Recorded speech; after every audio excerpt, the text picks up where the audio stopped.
எவண்டி உன்னை பெத்தா ஏய் எவண்டி உன்னை பெத்தா எவண்டி உன்னை பெத்தா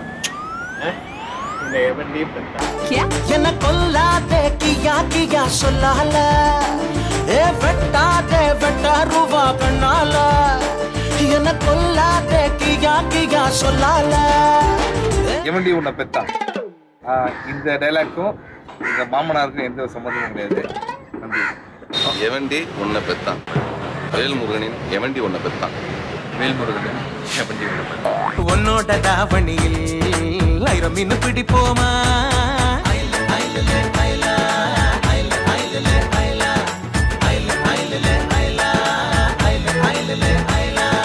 உப்பு மூட்டை தூக்கி கிட்டு ஊரை சுத்தி பாப்போமா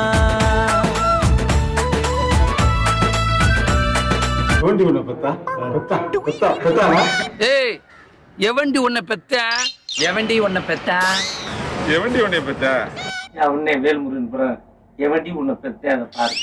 எவண்டி உன்னை பெத்தா பெத்தா பெத்தா பெத்தா பெத்தா பெத்தா பெத்தா எவண்டி உன்னை பெத்தா. டைரக்டர் வேல்முருகன் என்னுடைய ரொம்ப நெருங்கிய நண்பர். அது சினிமாக்கும் வியாபாரத்துக்கும் முக்கியம் இல்லை, அவருடைய திறமை தான் முக்கியம். அந்த திறமை எப்படின்னு ஒரு நண்பருங்கிற முறையில் எனக்கு தெரியும்.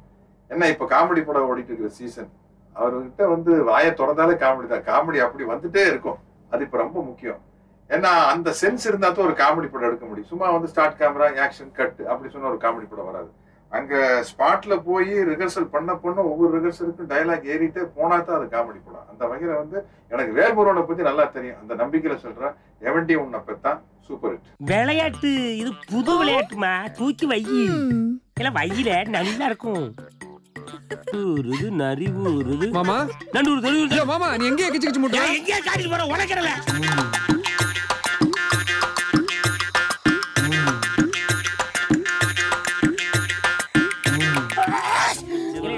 பெரும்படாய் வச்சு இன்னும் என்னென்ன வர போகுது. இந்த பக்கம் போயிடாது. எவண்டி உன்னை பெத்தா.